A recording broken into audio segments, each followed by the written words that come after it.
국산 K2 흑표전차의 2차 양산 일정이 잡혔다.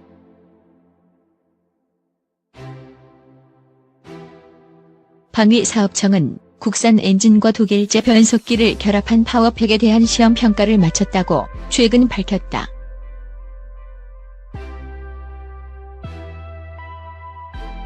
혼합 파워팩을 장착한 K2 전차의 3200km 주행시험과 영하 32도 환경 아래 저온 시동 시험 통과는 중요한 의미가 있다.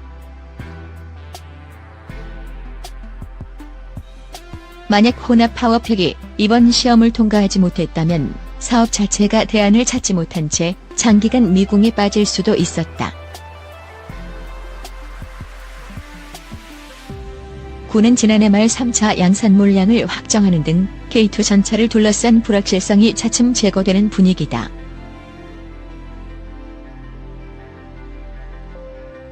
그러나 동시에 우려도 제기된다.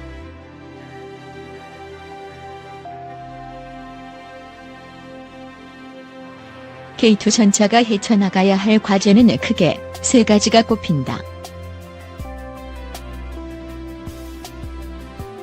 파워팩 국산화와 공급 물량 확대, 생산 일정 준수 여부가 주목받고 있다. 파워팩 국산화.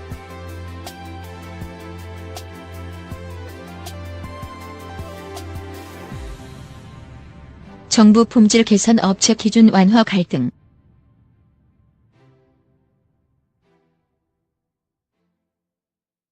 파워팩 완전 국산화는 물 건너갔나 그런 분위기다.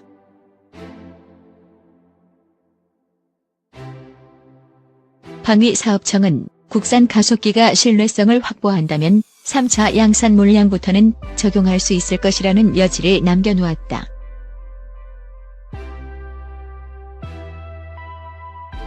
하지만 현실은 그리 녹록하지 않다.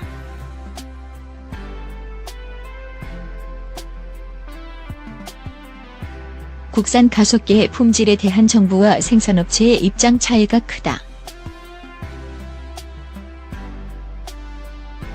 방위사업청은 여전히 품질 개선을 촉구하는 입장인 반면 생산업체는 시험 방법이 너무 가혹하다며 기준 완화를 요구하고 있다. 이 차 양산의 최대 변수였던 혼합 파워팩에 대한 검증이 통과된 직후에도 양쪽의 입장은 하나도 변하지 않은 가운데 상황은 오히려 고여만 간다. K2 전차 개발 및 배치가 12년 지연되며 발생한 피해에 대한 지체 상금을 둘러싸고 업체 간 소송전이 지난해 시작됐다.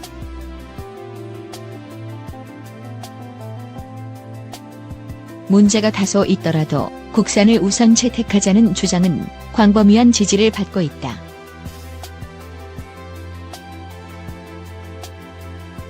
부품의 원활한 수급과 후속 군수 지원, 수출을 위해 국산화가 필수라는 것이다.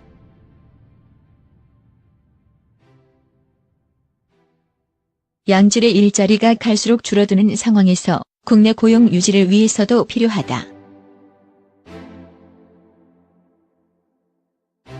K2 전차용 국산 변속기 개발업체인 ST중공업은 이미 상당수 숙련공들의 고용을 중단한 상태다.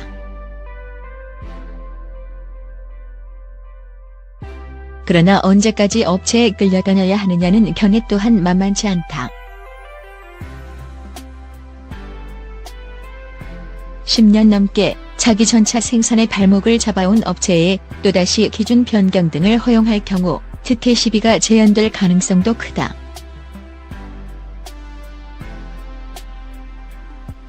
야권에서도 이 문제에 대해 촉각을 곤두세우는 것으로 알려졌다.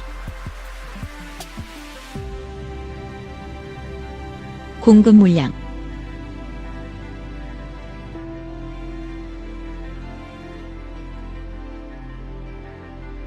공격 헬기 등 집중 생산량 갈수록 줄어.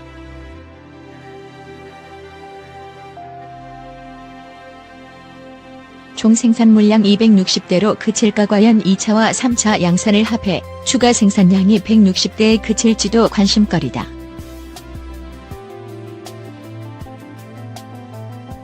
지난해 말 합참이 불투명하던 3차 양산을 되살렸으나 물량은 애초 계획인 118대의 절반에도 못 미치는 54대로 삭감한 상황. 2차 양산분 106대를 합치면 160대에 불과하다.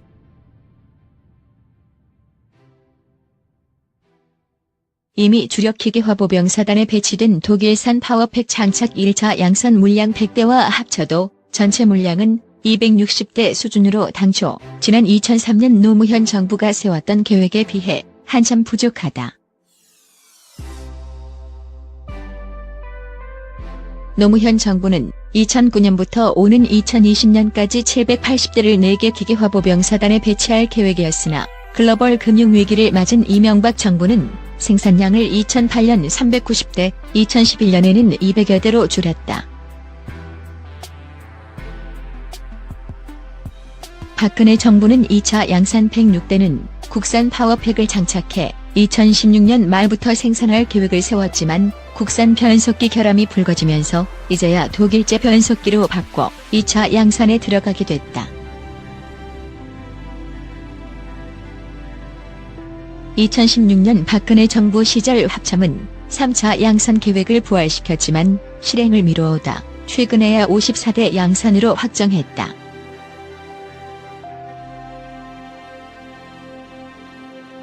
군은 신형 전차 구매에 들어갈 예산을 미국산 AH-64 아파치 공격 헬기 추가 24에서 36대 도입으로 돌릴 생각이다.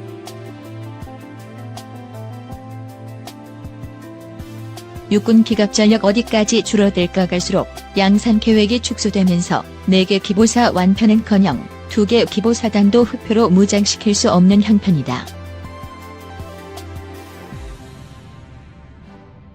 육군의 새로운 주력 기보사인 8사단이나 11사단 둘 중 하나만 완편하기도 어려운 처지다.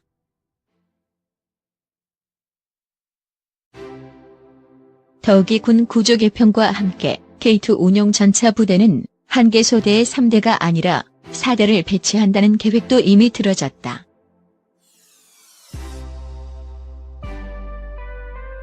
새로운 전차대대의 보유 수량은 오히려 예전보다 줄어들었다.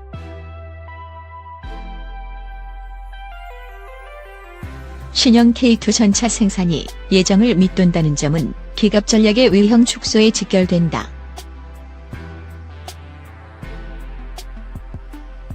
더욱이 미국제 구형 전차의 퇴역이 진행되는 마당이다.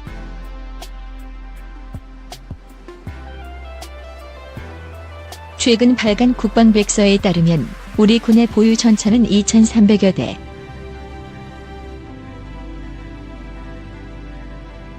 직전 국방백서 2016년보다 100대 줄었다.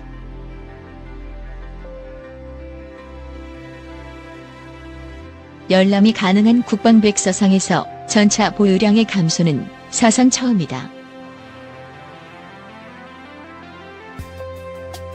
90mm 주포 장착 M48 A3K 전차가 완전 도태되고 러시아제 T-80 전차도 사실상 전력에서 제외될 경우 우리 군의 전차는 간신히 2,000여 대를 약간 웃도는 수준에서 유지될 것으로 전망된다.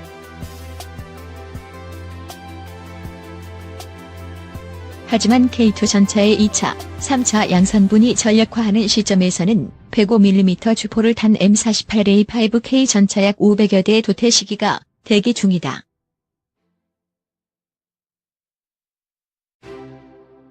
(2020년대) 중반 이후에는 육군과 해병대를 합쳐 1,800량 이하로 떨어질 가능성도 보인다.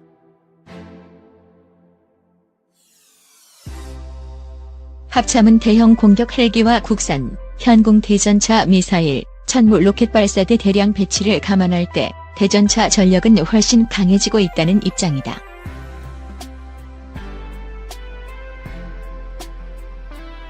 그래도 절대 보유량이 감소한다는 점에서 K2 전차 3차 양산 물량 증가 또는 4차 양산 결정 등이 이루어져야 한다는 주장도 세를 얻고 있다.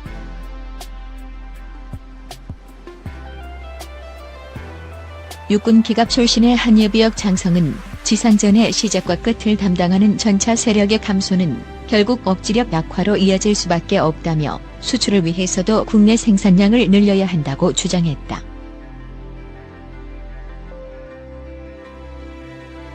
그는 국산 K9 자주포가 국제 무대에서 베스트셀러로 자리 잡는데도 국내 수요가 큰 힘이 됐다는 사실을 생각할 필요가 있다고 덧붙였다.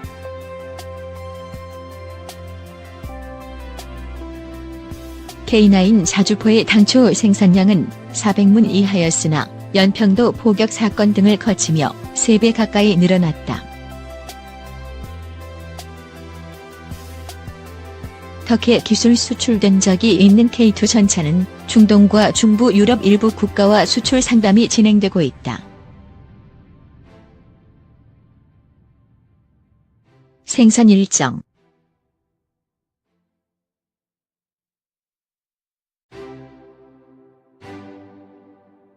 부품 수급 제한, 하반기 양산 불가능.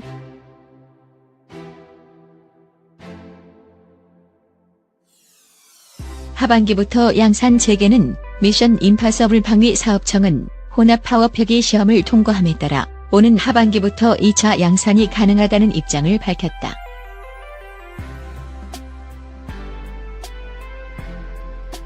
하반기부터 K2 전차가 출고돼 일선 부대에 배치될 것으로 들리지만 불가능하다.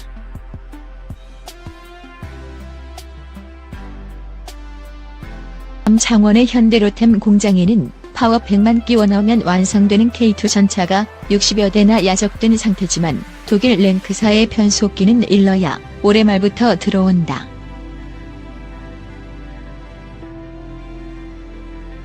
부품의 하자 검사 등을 거치면 실제 양산은 내년 초에나 가능하다.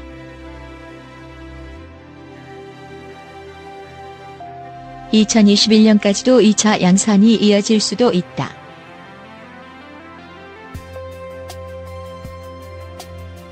부품 수급만 살펴봐도 하반기 양산 시작은 물리적으로 불가능하다. 무엇이 조급한지 정부는 이번에도 성과를 스스로 과대 포장한다는 인상을 남겼다.